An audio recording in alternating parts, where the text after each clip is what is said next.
Il faut se rassurer, finalement, la mortalité en France, cette année, est faible.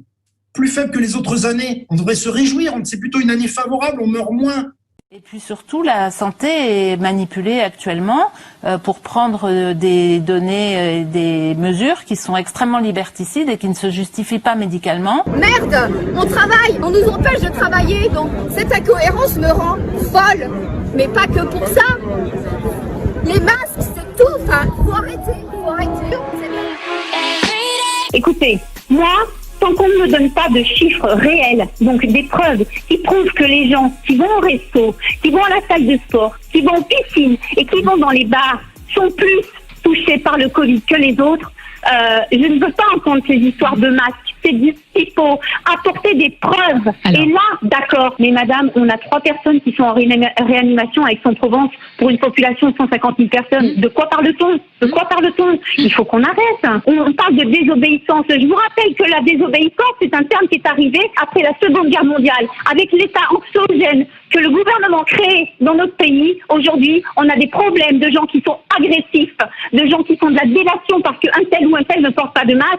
On le voit sur les réseaux sociaux. Voilà ce qui se passe aujourd'hui, monsieur. Donc, en pleine conscience, justement, et en pleine moralité, oui, là, je fais de la désobéissance et mon restaurant restera ouvert, comme plein d'autres. Et tout ça, c'est du blabla. Derrière ça, il y a des enjeux politiques. Il faut arrêter de nous prendre pour des cons. J'ai économisé toute ma vie et aujourd'hui, on me prend mon business. Donc, je vais rester ouverte parce que j'ai les clés.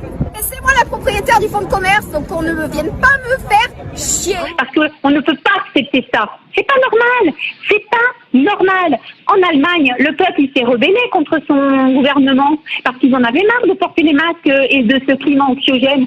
Ils ont eu gain de cause, ils n'ont plus à porter les masques dans la rue. Ça, personne n'en parle. Les tests qu'on fait, les gens disent ça coûte rien parce que c'est la sécurité sociale qui paie. Mais réveillez-vous, messieurs, dames, la sécurité sociale, c'est qui?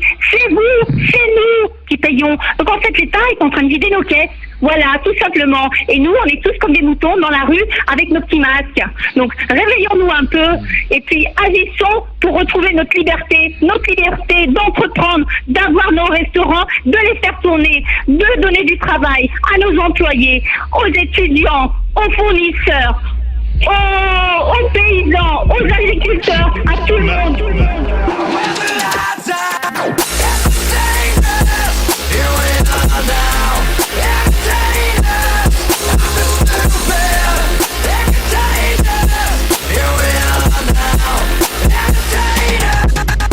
Il faut se souvenir qu'on a, selon les jours, entre 1500 et 1700 décès par jour en France.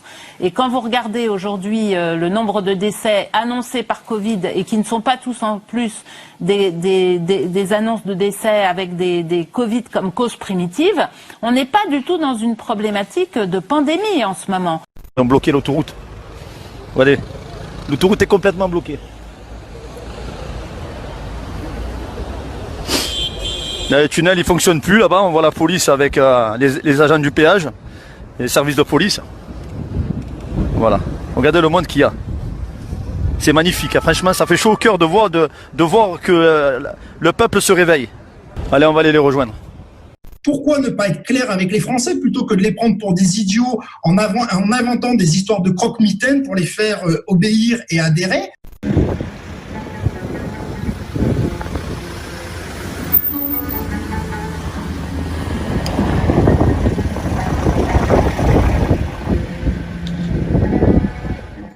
Ordonné de maintenir une distance d'un minimum de 2 mètres entre chacun de vous, sauf pour les membres d'une même famille qui restent au même endroit. Le refus d'obtempérer à cet ordre vous rend passible d'une amende pouvant aller de 1 000 à 6 000 $. Merci de contribuer à limiter la propagation du COVID-19.